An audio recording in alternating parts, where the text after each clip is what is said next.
there's one thing to have policy, and many companies have policy. You can look at their integrated reporting and it says, we pay attention to human rights and we do all this. But the key is there actually any mechanism underneath that, any framework that actually shows that we are actually proactively doing something? Human trafficking doesn't always take the form we first imagine. It can be found at almost any level of an organization's supply chain. What can compliance professionals do to assess human trafficking risk, and how can they leverage the resources of the organizations they work for to help root out this tragic problem? Gwen Hassan is here to help. This is Hidden Traffic. Hello and welcome to another episode of Hidden Traffic. I am your host, Gwen Hassan, and I'm really excited today to have Ben Fouracre with me. Ben is the Managing Director and Global Investigations Lead for Asia, Pacific, and Japan. It's a very long title, Ben, for JS Held company out of Tokyo. Welcome, Ben. Thanks for being here. Great to be here. Thank you very much. So let's start with a little bit of background about you. Tell our listeners about who you are, how you became interested in global investigations, and how you ended up working in Japan. Okay, well, it's a long story, so I'll try and make it as brief as I can. So I'm originally from the UK. I moved to Japan about 16 years ago. And when I moved, I was moving with a UK-based consulting firm that was essentially doing strategic consulting. Okay. So helping companies to align behind strategies and execute those strategies. So part of that was practical strategic planning and execution. And part of that was more around what kind of behaviors are required to actually drive those strategies and get things done. So I moved to Japan, arrived kind of on my fingernails thinking, well, I can do this, but soon realized that Japan is a very different market to the UK, obviously. And I spent 6 years working with non-Japanese, non-Asian companies, so foreign Western companies mainly, traveling around the Asia Pacific region, doing these facilitating workshops, facilitating these strategy sessions. So I had a lot of exposure at the time to some of the Asian markets, countries such as China, Vietnam, Indonesia, and so on. And this was over 16 years ago, and a lot has changed, I have to say, since 16 years ago. Some of the challenges are still very relevant to today. The challenges of trying to establish a business, trying to engage with stakeholders, trying to provide positive and, I guess, influential business operations and so on, and also look after employees and understand different cultures and different regulations and so on. So I spent a lot of time doing that. I then moved to a company which was a US-based consulting firm, partially because I wanted to be more focused on Japan. Okay. And the role was very much based in Japan, working for Japanese companies. And that was where I moved more into the risk and investigations market. So predominantly since that time, I've been working on what we call risk and investigations, which, to summarize that, it's a mixture of proactive and reactive work. So proactive being trying to identify issues and mitigate risks before we get into trouble, and reactive being, how we deal with the challenges when they actually occur and the problems that come up, how we respond to those challenges. And a lot of the work we do for risk and investigation is really about gathering information, analyzing that information, and helping companies to make decisions based on that information. Of course, with risk and investigations, you're protecting corporate value, you're protecting corporate enterprise, but you're also working with individuals to try and understand what makes us do certain things, how we behave in certain ways, and working with companies to try and obviously motivate and influence people to do the right thing. Now, during that time, we've always worked on supply chains. We've always worked on labor issues. We've looked at environmental issues. We've looked at employee relations issues and so on. I would say the biggest focus we've seen in Asia, what drives this has been foreign regulation, FCPA obviously being one of those. Yeah. And, when I first started doing this in Japan, we did many, many seminars talking about what is FCPA? Why should it matter? What is a government official? Why should you care as a Japanese person what the US says? Yeah, right. Exactly. Yes. But obviously we've seen issues where Japanese companies have fallen foul of those regulations, and then suddenly it becomes a big deal. And suddenly companies have compliance departments, they do training, and everybody's aware now of what is a government official, what is bribery, what is corruption. And although it's still an issue, it's a lot better understood. I think what we've seen since that time, certainly in the past 3 to 4 years, is companies moving towards sustainability. And with sustainability comes a whole agenda of ESG issues, disclosure issues, ethical issues, and so on. And as we've seen more recently, legislation is moving forward very quickly too. And I think that companies have aligned themselves behind these sustainability goals and have branded themselves as sustainable organizations. But many aren't really aware of what actually that means we have to do as a company. So in the last 2 to 3 years, we've been focusing very strongly on the social side of ESG, the social impact. I think that the environmental side is largely focused on, when people talk about sustainability, a lot of people think about climate change, emission reduction, and so on. In a way, I wouldn't say it's easy, but it's more understandable in terms of how we can gather data and report on that, because a lot of that is quantitative data. And it follows financial reporting methodologies. Social impact is harder to measure and it's harder to define because it's a lot more qualitative in terms of the data we're gathering. And a lot of the time, the data isn't there. So when we start talking about companies being responsible for their supply chains, to be honest, not many companies really know what their supply chains are. They may have relationships with tier 1 suppliers, but beyond that, it's rather less transparent. So what we've been doing is we've been trying to work with companies on implementing a human rights due diligence process, understanding what is our social risk, what is the impact across our entire value chain. How do we try to figure out where we're most at risk, where we're doing most damage to social communities, people, employees, whatever it may be. But looking at that whole spectrum of things that's covered and developing ways to investigate, developing ways to dig into the issues, developing ways to map out our suppliers, developing ways to communicate our objectives with those suppliers, with our customers, with our value chain, and then looking at what role we play in terms of remediation, how we can contribute positively to society as an organization. So there's a big change that's taking place, I think, will continue to do so as companies move more towards this, almost more towards an ethical standpoint. And obviously, the more ethical you present yourself as a company, the more scrutiny you will be under from customers, investors, shareholders, NGOs, etc. So that's essentially what we've been focusing on. Of course, we've been working with several Japanese companies on this.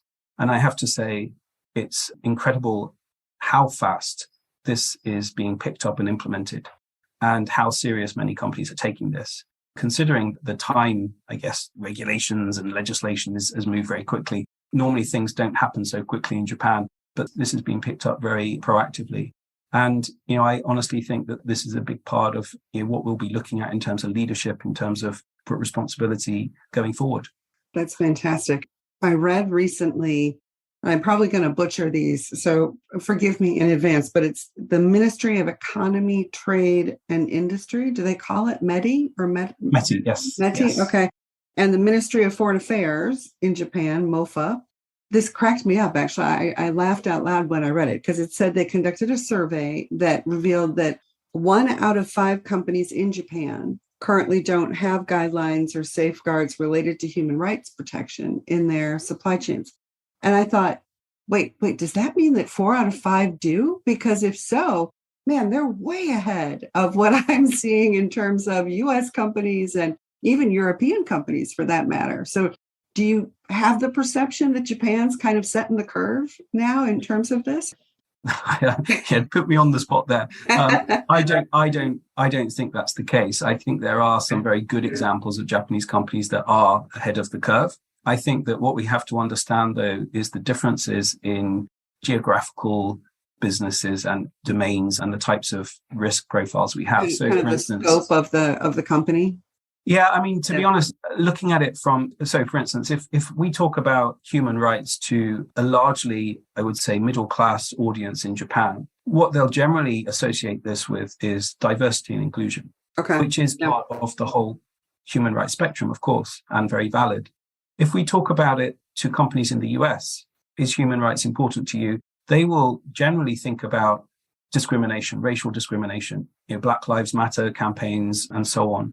If we talk about it to companies in Asia Pacific emerging markets, they're thinking more about having a minimum working wage and making sure that our working hours aren't so extreme and that we're not forced to do overtime, that we're not paid to do. So there's different perspectives on what human rights is. So I think that's one thing to consider. And when the Japanese government did that survey, I think the reason for the survey was that it preceded their human rights due diligence guidelines. They were trying to raise some awareness of, where are we on this? There's one thing to have a policy, and many companies have a policy. You can look at their integrated reporting and it says, we pay attention to human rights and we do all of this. But the key is there actually any mechanism underneath that, any framework that actually shows that we are actually proactively doing something? And I think that is where we have to be careful about these surveys. I know I've worked with companies on various policies. In Japan, we have anti-social forces policies, which relate to links with organized crime. And every company has to have a policy. And they put it on the website that they will not do business with organized crime and so on. But in actual fact, many companies don't have a mechanism underneath that actually prevents that from happening. So sometimes they get into trouble. I think with sustainability, and certainly what I get from the US, there's a lot of talk about greenwashing. There's a lot of talk now about the SEC clamping down on companies that are claiming that they're doing all of this, and in actual fact, they're not. One of the biggest criticisms that NGOs have of companies is that they're not doing what they say that they're doing. When we read all these surveys and we see all these companies with accreditations, I think that's all very positive and it's encourageable. However, I think that we have to be a little bit careful about making assumptions. Having said that, Japan is the only country in the Asia Pacific region that has a human rights due diligence guideline that's been issued by the government. Now, part of the reason for that is, of course, Japan's supply chain is huge, and we rely on foreign countries to provide a lot of our goods. So we're more exposed in a way. Also, Japan is forced to grow into markets outside Japan because the domestic economy isn't growing. It's relatively stagnant. So I think the exposure level is higher. The risks are higher. And so there needs to be more attention paid to this. Having said that, I will say in Japan, what we have noticed, the guideline issued by the government is purely a guideline. It's not mandatory. It's voluntary. What we do have in Japan, though, is obviously if the government does issue such a guideline, companies will generally accept, okay, we need to do something. And if you do see certain Japanese companies, certainly I notice here we have the trading firms, which are big, diverse, multinational organizations. They seem to be leading the way on this. And certainly we're doing a lot of work with the trading firms here. Other companies are looking at that and thinking, well, they're leading the way, we should be doing something.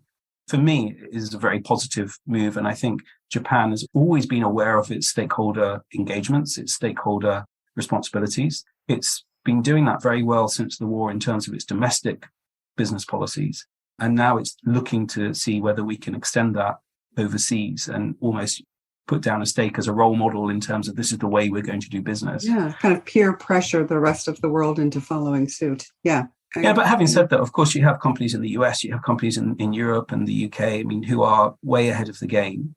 I'm not sure if I would ever say anyone has a gold standard program. There's never going to be 100% perfect operation, but I think there's a lot of guidance, and Japanese companies also want to understand what are US companies doing, what are European companies doing. Because certainly in the US, obviously, you have the Forced Labor Prevention Act that's come in.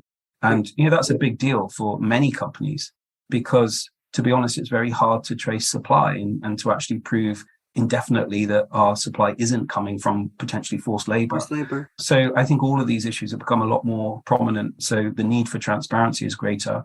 And I just think, at the moment we're preparing ourselves and trying to figure out, well, what is the best practice? But it's very hard to benchmark because industries are different, operations are different, our geographies are different. So we're all kind of trying to learn from each other at the moment, I think, in terms of what the best approach is. I know you've mentioned now that these are guidelines only. They don't have the force of law in Japan, but yet they are seen as pretty influential for business, which I think differs a bit from when I think of Europe, where they're all about making things law. And it's not so much, here's some guidelines to follow. We'd like you to think about this. It's more, hey, you have until January 1st to implement this, like the German supply chain law or the new EU human rights law that, is coming out as well. Is there the perception in Japan that there's a timeline behind this, that, we should do this by date certain? Is that included in the guidelines? Or is it just more of a, hey, generally, this is something you should work on? Yeah, the guidelines don't say you have to do this by this certain time. And to be honest, I don't see the Japanese government moving with any legislation on this because we're in a very politically sensitive area when it comes to the Japanese government doing that. I'm aware the US have an entity list, China has their list, and so on. It'd be great for all the governments to put a list together because that would make things so much easier, but it just won't happen that way. There's no real pressure in terms of you have to do this by this amount of time. But I think that there is pressure from stakeholders in terms of questions being asked by investors, shareholders, customers, employees. What are we doing about this? Where are we on this journey? And what's our position? Because I think, to be honest, the whole sustainability agenda has forced companies to reevaluate their objectives, their vision, if you will, in terms of what is our purpose as a company? What are we setting out to do? We can no longer profit from environmental harm, social harm. We have to be seen to be a contributor. And in order to be a top 500 FTSE or TSE or whatever it is you're going to be, there will be a certain expectation in terms of what policies you have, the drivers for those policies and how you implement them. So I think that generally there is a kind of a feeling that we need to have something in place. Obviously what we're telling companies is you can't put your arms around everything in 12 months, 24 months. It's an evolving process, very similar to compliance programs and so on. It changes with the business. I would say even in the last 6 months, we've seen here in Japan a real scramble in a way to sort of get things in place, or at least have a policy and at least sort of think about how we risk map our business. But honestly, I think it will take several years before we have some real tangible structure around how that works and how to kind of benchmark what we're doing against our peers. What that looks like. Yeah. When you're starting out with a client in this space, do you normally do that kind of a materiality assessment first to look at the risk profile and kind of where, I know the guidelines use this term adverse human impacts, which is similar to what we see in the European legislation as well. Is that where you start, is looking to see where are this company's highest potential adverse human impacts? Is that a starting spot? Yeah, so it's impossible to put together a policy or a program without understanding your risk. So the same as any strategic approach, you first of all have to start with understanding, where is our exposure? And so the first thing starts with risk mapping the organization. And obviously, if you're looking at a multinational company, you start off with, well, what are our countries of operation? What do we do in those countries? What type of operation? Who are we employing? What types of people are we employing? Are we directly involved? Are we contracting? Are we using third parties? So I think, our approach is really, let's look at the countries, let's look at the sector, let's look at the type of operation and look at how different human rights risks occur in those areas. And then also look at our relationship with those operations. So whether we're direct or indirect or, third parties, whatever, because that denotes the leverage we may have around fixing issues that we find. But the first point of call is very much that. And again, it doesn't have to be too complex. It's a question of understanding from our perspective, what's our big risk exposure? And so we do that. We look at the company's operations to the extent that we can. We would also look at supply. So that involves understanding, well, what do we know about our supply chain? What don't we know about our supply chain? That's often easier to answer is the what we don't. That's right. Yeah. And, working to fill in those gaps. So many companies will do the risk map and we'll help them with that. And you will end up with a very good idea of where your key issues are. Now, I often compare this to, again, if we go back to FCPA, bribery and corruption issues, everyone's aware of the Transparency International Index. And many companies use that as a kind of a baseline in terms of understanding. Almost a proxy, for what is that corruption perception index, right? Yeah. Right. Yeah. Now, we don't have something like that for human rights. There are many different types of indexes, many different sectors, specific ones, different NGOs do different ones, but there isn't like a definitive guideline that we would refer to that says this is exactly something that everybody globally can use and align to. For obvious reasons. It's different issues with different companies and so on. So we basically have to create that for the company and use it as a kind of a living and breathing tool that we can develop as we go through, as the company grows and things change, as regulation changes, as human rights issues change and so on. So that's the first step. And then we would move on to profiling suppliers, risk profiling suppliers. And again, depending on the information the company has on their suppliers, that may or may not be an onerous process. Yeah. It's applying some very basic categories to what do we know about those suppliers? How big are they? How many people they employ? What's the volume of goods we get from them? Mm-hmm. What do we know about their employee profiles, the operations? Have they been in trouble before? All of those things that we look at. Maybe what percentage of business do we represent to them, which is absolutely. And again, you have to take a risk-based approach. We're not necessarily going to be able to cover everything, but we are going to be able to understand where our company is most likely to be exposed to those types of social issues or impacting those social issues. And I think, a lot of those issues, I think what's important through this process is to understand that one company alone may not and cannot be responsible for fixing it. It's just not possible. It always worries me when companies are putting the 17 SDGs on their website and saying, okay, we're going to solve world poverty. On your own, you cannot do that. And some of these issues are endemic to the countries of operation. So if you talk about human rights issues such as discrimination, such as discrimination of migrant workers, perhaps, such as long working hours and poor pay, well, we've been taught to squeeze our supply chains, to reduce the margins on our supply chains. For years and years, that's been basically what we've been doing so that we don't pass cost on to the customer and we'd be more profitable.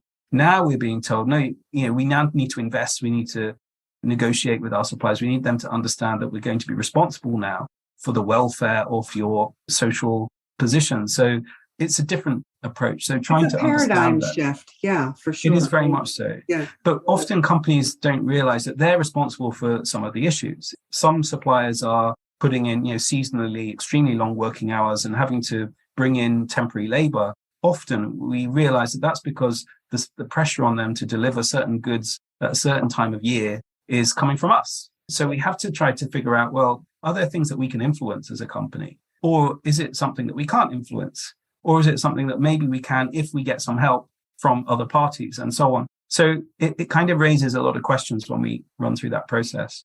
But obviously the key at the first stage is to understand where are we most at risk from, I guess, being attacked by stakeholders in terms of them asking questions about what are you doing about this? Did you know about this? Certainly, of course, child labor, forced labor, those are really prominent issues that we really need to understand. Is there any potential exposure to that? Because obviously that's key in terms of all the issues are very extreme and they're very valid. But child labor, forced labor is obviously where companies will be most at risk of reputational damage, financial damage, legal damage. You took the words right out of my mouth. I was about to say the reputational risk category is so high for those. I mean, not that there's other areas of human rights that aren't equally as important, but I think less likely to end up, splashed on the front page of a newspaper than those two. Child labor and forced labor are such hot button issues. And I think traditionally, when I spoke at the beginning about the work we do being proactive, reactive, many of these issues in the past and even now have been reactive. They've been raised by NGOs who've raised the issues with companies, and often the companies don't really know how to respond to that. Obviously, the NGO, their job is to raise the issues and be passionate about those issues. Companies immediately put the walls up and start to think, oh no, but we have social media now. It's easy for you to wake up and see plastered all over social media pictures of children in your supply chain. And companies have no idea, is that true? Is that us? Is that our supply chain? We just don't know. So being able to lead that conversation, be aware of the information that we need, being able to address whether these are things that we should and can respond to, that's very important. I often sort of saying to our clients here that the more you move towards sustainability, the more you also have to understand how to defend your company when questioned. That's not saying that we're trying to cover things up. No, it's being aware of the information that you need to be able to say to people, we're aware of this issue and we're not responsible, but these are the things we're doing, or we're aware of this issue and we were responsible. And as a result of that, these are the things that we're doing. So that type of transparency. That's much more valid now when we're putting ourselves on the line as being more ethical and socially viable companies. I think we also have to understand how to respond to issues when they come up and when they're raised. But that's a very valid point. And I think NGOs, I'm not sure how companies view them so much in other countries, but certainly in Japan, we're very fearful of NGOs. They've not typically been organizations that we would be willing to do dialogue with initially. But I think understanding and guidelines in Japan talk a lot about stakeholder engagement. understanding the value of NGOs, understanding how to partner with NGOs, understanding that NGOs don't have the answers necessarily, but they can help us find the solutions if we work with them. I think that's a very important thing for companies to understand.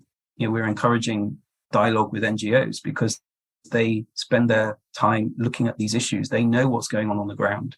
They know why certain issues occur in certain communities. Yeah. So I'll give you an example. We were working with a factory in one of the Southern Asian emerging markets, and it was a German factory run by a German company, let's say, and it had 1,500 people on site, low skilled work. So no major work, it's production line things. Yeah. But every day, every morning, 7:00, a bus would pull up and the workers would get off the bus and come into the factory. Now, the factory used third-party recruiters to get the workers because obviously to get 1,500 workers a day to run the factory, you need help. So they don't interview every single worker. They don't know who all the workers are. The third party has that information, or at least you assume they have that information. But I remember standing on the factory gate with the general manager in the morning, and we're watching the workers go in, and he's looking for children. He's looking to see whether there's anyone who looks like they shouldn't be here. And even though we don't know, we don't have proof, if there's anyone that we suspect, then obviously we need to raise that with the agency that's bringing the people in. And we have to trust that they have the right information, the right documentation. However, one of the eye-openers for me was the reason that children are coming to work at the factory is they have no other means of making a living. And often they don't have parents, or the parents are ill. And without getting paid that week, they won't eat. That's the issue. So as a company, do we say, okay, well, that person can't work here because it's against our policy to have children working here, it's against the law? In which case, are we saying that we're now responsible for the fact that that child won't eat this week, their family won't eat this week? A real dilemma. So how we fix that as a company on our own, we can't fix that endemic issue, but we can contribute to that. And often the contributions how we contribute is something that we can work with NGOs on, because they know those issues. And they know, well, perhaps there's food banks, perhaps there's ways that we can figure that out. Perhaps there's help we can give to those families. Perhaps there's some kind of healthcare program that we can give to the fathers, the mothers, etc. There must be something we can contribute to that kind of helps in a way. It doesn't solve the dilemma, but we can contribute to some kind of positive aspect of that. But I think, honestly, when companies start thinking about all of these risks, that sometimes they're just not aware of the reality of why this happens and what's causing this, what's behind it.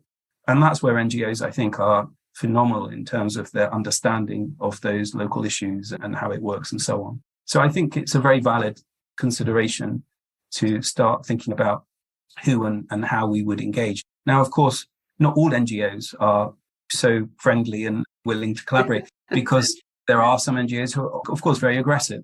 Yeah. And, again, they're very passionate about what they do. So we have to be mindful of the fact that as part of our strategy, we need to decipher, well, who do we want to work with? Again, going back to what are our objectives as a company, and try and figure that out. But I think that, again, will be something that will change over the next few years in terms of how we understand who our stakeholders are in this and how we collaborate, and how we're less likely to cover up issues and sort of talk industry-wide about the fact that, hey, we're all experiencing the same problem. So how can we collaborate to try and change things? This has been such a great conversation, Ben. My takeaways, I've been circling them as we go along. I loved at the beginning, you said that really your role is helping people protect corporate value. Fantastic. I'm stealing that. And then the kind of two takeaways for practical things to do. First of all, map your risk. Get out there and figure out specifically what your profile looks like. Do a materiality assessment. Then figure out who to engage with and how to engage, and the importance of NGOs. So please tell people how to continue this conversation with you if they're interested in getting help from you, from, of course, the company, JS Held, or just continuing the dialogue. How do they get in touch with you? Well, I'm on LinkedIn. You will find me. I'm more than happy to answer emails. So I'm not sure how we can do that, but my email address is bfouracre, BFOURACRE @jsheld.com. And you can find me on the JS Held website as well. And always very happy to take questions or listen to issues and try to have discussions about similar issues we've had perhaps and how we can support. But we're very, as an investigations firm, the way we're structured is to have global resource that can look into these issues. So if we have a Japanese company that's got operations in Vietnam, Thailand, Indonesia, wherever, we have teams on the ground that can investigate and look into those issues and look at local concerns and so on. So we'd be very happy to be involved if anyone has questions or issues. So thank you very much. It's been a pleasure to do this. Thank you so much. Oh, thank you very much. I really appreciate it.